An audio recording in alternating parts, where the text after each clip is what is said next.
75-year-old male back pain. It's 211 Silver Hollow Road. Ya, halo Sobat Kamsip, selamat datang di YouTube Kamsip. Kali ini kita akan melanjutkan pembahasan mengenai playlist ini ya teman-teman, di menelusuri jejak junior penetration tester di Trahecmi.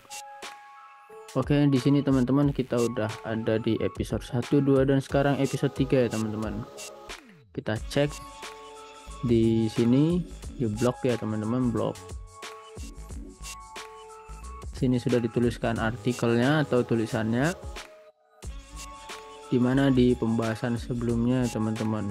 Pembahasan sebelumnya di video bagian 2 ini kita sudah membahas mengenai intro to offensive security, introduction to pen testing fundamental, kemudian OSS TMM dan principle of security. Dan kemudian kita seharusnya melanjutkan dari room pentesting fundamental sini ke principles of security ya teman-teman. Tapi sebelum itu kita diarahkan dari Trahecmi-nya ke intro to defensive security.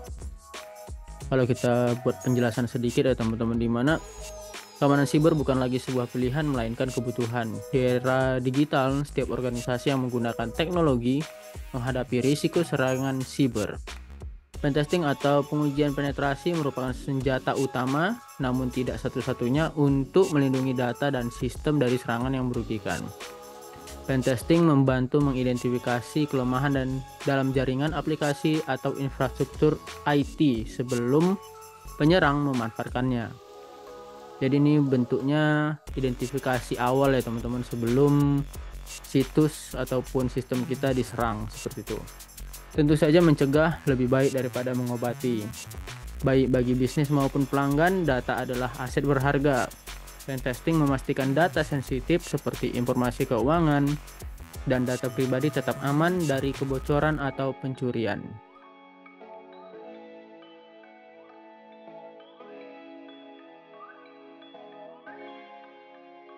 Oke, selanjutnya teman-teman, kita langsung cek aja. Ini kalau teman-teman mungkin lihat dulu di playlist sebelumnya atau di video sebelumnya.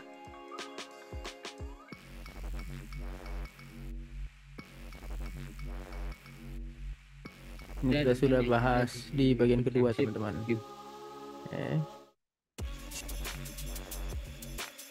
Ini video bagian 2-nya. Dan kita melanjutkan di sini teman-teman. Kalau kita cek di pad-nya kita,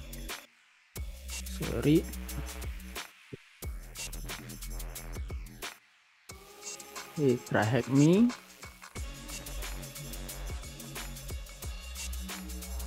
kita akses di learning pad-nya teman-teman, di learn. Ini /r/activities. Sini kita yang ini terakhir kita kerjakan di junior penetration tester. Ini levelnya intermediate ya teman-teman. Kemudian kita cek di sini teman, modulnya ada banyak seperti ini. Introduction to cybersecurity, introduction to pen testing, to web hacking, burp suite, network security, vulnerability research, metasploit, dan privilege escalation. Kemudian kita resume learning di sini ya teman-teman. Dan kita diarahkan ke sini, ke room intro to defensive security. Di sini pembahasannya tentang pengenalan defensive security dan topik terkait seperti threat intelligence, SOC, DFIR, dan SIEM. Kalau kita lihat di sini intro atau pembukaannya teman-teman, atau pengenalannya, di mana offensive security ini berfokus pada satu hal, yakni masuk atau menghancurkan sistem, seperti itu teman-teman.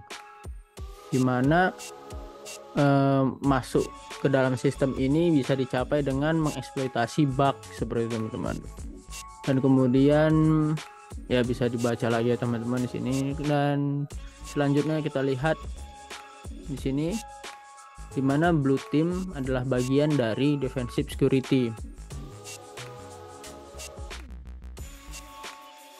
Dan di room ini sepertinya akan mengcover pembahasan mengenai SOC atau Security Operation Center, Threat Intelligence, Digital Forensic and Incident Response atau DFIR, dan Malware Analysis. Dan ini ada pertanyaan teman-teman di teks satunya. Di soal pertama, tim mana yang fokus dalam defensive security? Ya, jawabannya adalah blue team ya teman-teman.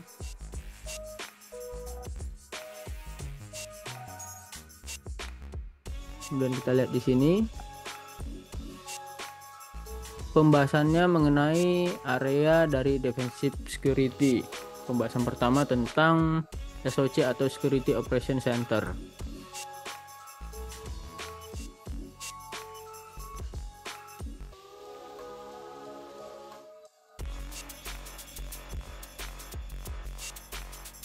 In this text, we will cover two main topics related to defensive security, di mana SOC dan juga DFIR, where we also cover malware analysis. Dan di sini pembahasan tadi tentang SOC.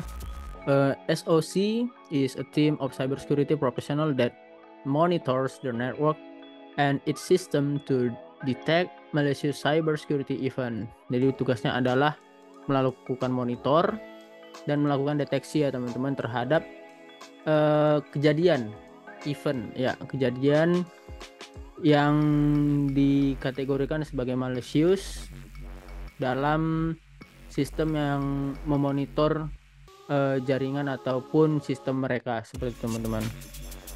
Dan ini areanya di sini kita lihat ada vulnerabilities, kemudian ini kebijakan yang ataupun seperti rules seperti teman-teman, kemudian aktivitas yang tidak terotorisasi, kemudian ada network intrusion, dan security operation cover various text to ensure protection. One such as text is a threat intelligence. Dan ini bisa dibilang kalau dari penjelasan ini dia menghubungkan atau berhubungan ya teman-teman. Jika membahas SOC maka berhubungan juga dengan namanya threat intelligence, dimana dalam konteks ini adalah intelligence merefer ke information you gather about actual and potential enemies. Ya, seperti teman-teman silahkan ditranslate aja sendiri. Dan ini pembahasannya lagi tentang digital forensik dan incident response. Dan ini sebenarnya dua hal yang berbeda tapi saling berkaitan ya teman-teman, digital forensik dan incident response. Ini ada pad penjelasannya, mulai dari preparation, detection analysis, containment, eradication dan recovery, dan post incident activity. Dimana kalau kita lihat di sini incident response proses ini, kalau kita cek lagi ini berdasarkan NIST ya teman-teman. Sini jelaskan juga apa itu preparation, kemudian apa itu detection and analysis, containment, eradication dan recovery, dan post incident. Sini dijelaskan semua ya teman-teman. Dan kemudian kita lihat di sini malware analysis, dan kita masuk ke ini pertanyaannya teman-teman. Ada 3 pertanyaan. What will you call a team of cybersecurity professional that monitors a network and its system for malicious events? Seperti yang dijelaskan di awal ya teman-teman, yang melakukan monitor terhadap event ya itu teman-teman. Dan kemudian apa panjangan dari DFIR? Ya teman-teman, tinggal kita copy paste kalau kita malas mengetik. Dan kemudian kita which kind of malware require the user to pay money to regain access to their files. Ini tentu jenis malwarenya sudah sering kita dengar sebenarnya teman-teman, yang mungkin juga lagi beberapa waktu ke belakang hangat-hangatnya di Indonesia ya teman-teman. Ini penjelasannya teman-teman.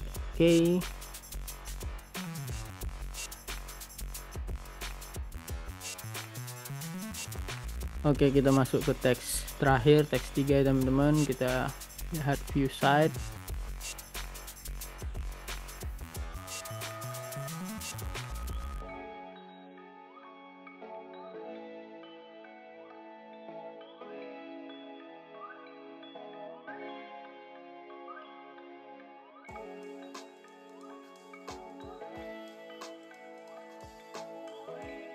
Oke, di sini kita diberikan praktek ya teman-teman, dari praktek contoh dari defensive security, di mana what would be a typical task that you will be doing as a security analyst.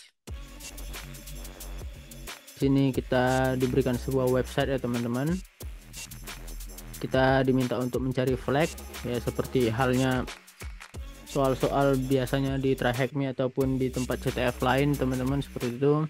Ini websitenya di sebelah kanan kita. Ini ada instruksinya. Inspect the alert in your SIM dashboard. Ini adalah SIM dashboard, dashboard daripada SIM-nya, dimana kita diminta untuk mencari IP yang malicious, alamat IP dari alert yang ditunjukkan di sini teman-teman. Oke, kalau kita gerakkan di sini hover ataupun kita arahkan kursornya, ini ada warnanya berbeda-beda, ada hijau dan merah. Dimana kalau kita lihat sepertinya hijau ini adalah sukses. Ini sepertinya ini hijau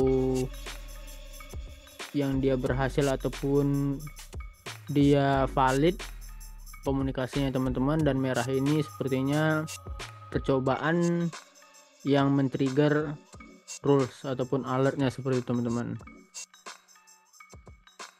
Oke, soalnya hanya satu di sini teman-teman, ya, ini mencari flagnya. Saya coba cari, cek IP. Oke. There are website on internet that allow you check the reputation. Oke, ini IP scanner. Kalau di penjelasannya adalah deskripsinya, website ini bisa melihat reputasi daripada alamat IP yang akan kita scan teman-teman. Kalau kita lihat di sini IP-nya, dia menjelaskan di log ini teman-teman, unauthorized connection, koneksi tidak terotorisasi atau tidak sah. Ini dilakukan dari alamat IP 143.110.250.149 dari port 22. Ini port 22 kalau nggak salah SSH ya teman-teman. Kita coba tadi IP-nya. Oke, berarti di sini kita harus masukkan IP-nya teman-teman tadi. Oke, mohon maaf kita tidak hafal IP-nya teman-teman. Saya coba ketik saja. 143.110.250.149. Ya, salah, jangan menggunakan URL ya teman-teman. Oke, di sini kita lihat ISP-nya ataupun providernya adalah China Mobile Communication Corporation. Oke. Ya, terima kasih TryHackMe bahwa mengatakan kalau di contoh soal ini bahwa IP dari ISP Cina ini malicious. Ini cukup propaganda sepertinya. Kemudian there are many open source databases out there like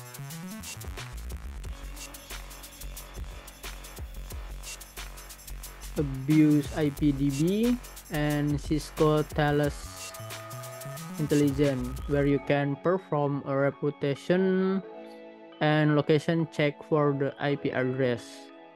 Most security analysts use these tools to aid them with alert investigation. You can also make the internet safer by reporting the malicious IPs. Okay. For the example on abuse IPDB. Now that we know that the IP address is malicious, we need to escalate it to the staff member. Oke, kalau kita lihat di sini city, country, dan domainnya tersedia teman-teman.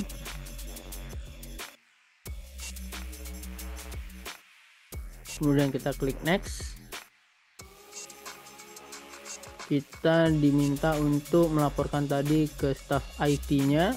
Kalau kita lihat di sini siapa staff IT-nya, apakah sales eksekutif atau security consultant atau information security architect ataupun SOC team lead.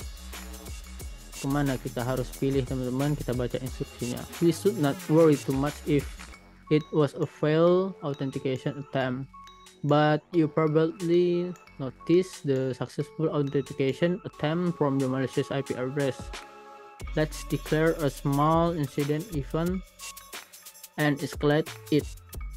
There is some great stuff working at the company, but you would not want to escalate this to the wrong person.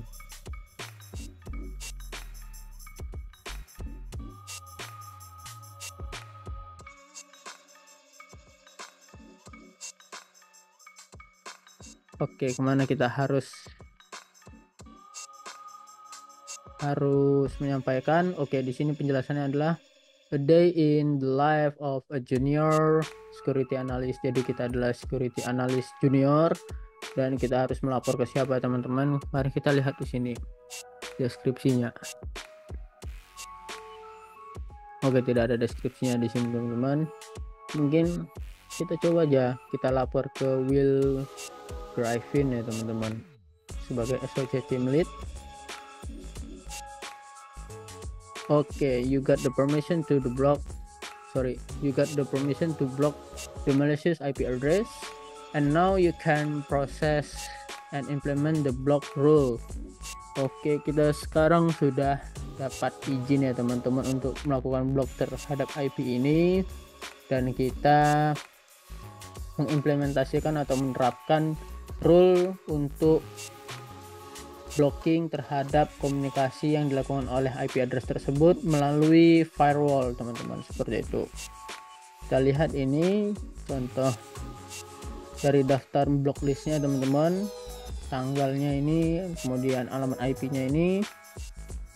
Jadi mari kita masukkan alamat IP-nya teman-teman. Oke, dan kita mendapatkan flagnya teman-teman. Ya, terima kasih TrackMe. Oke, kita berhasil menyelesaikan satu room ya teman-teman. Ini sudah berapa menit? Oke, 20 menit. Kita lanjut ke room berikutnya teman-teman, di career in cyber. Oke.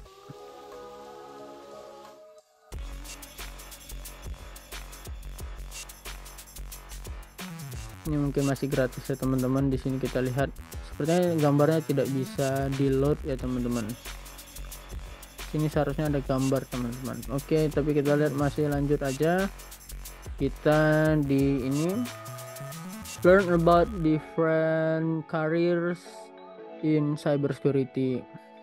Jika teman-teman ingin berkarir di cybersecurity, pastikan teman-teman nonton video ini dan masuk ke room ini ya teman-teman di TrackMe. Ini di teks pertama sebagai introduction complete. Tapi jangan berharap ya teman-teman di Indonesia gajinya sama kalau seperti yang disampaikan di deskripsi di room TrackMe ini ya teman-teman, jangan berharap banyak. Ya, kita lanjut. Ini complete. Ini juga complete. Sebenarnya tidak ada praktiknya di sini teman-teman. Silakan baca masing-masing. Dari apa itu pekerjaan sebagai security analyst, security engineer, incident responder, kemudian ada digital forensic examiner, lalu ada tim analis malware seperti itu teman-teman, kemudian ada penetration tester, kemudian ada read timer. Oh, ada quiz ya teman-teman di sini. Oh, kita view site.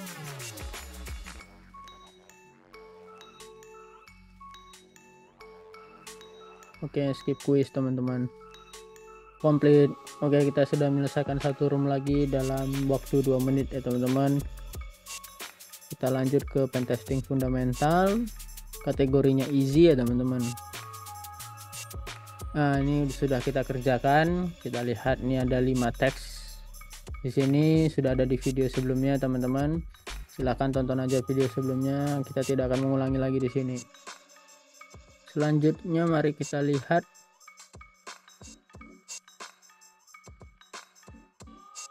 kita balik ke sini.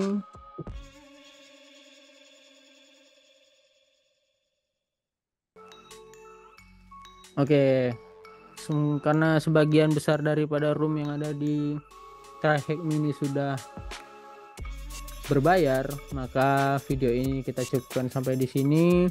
Mungkin ada video keempat, kelima, dan keenam menunggu kita melihat room yang tidak berbayar ataupun ya dari Kamsib ada dana untuk membeli roomnya. Terima kasih teman-teman, see you.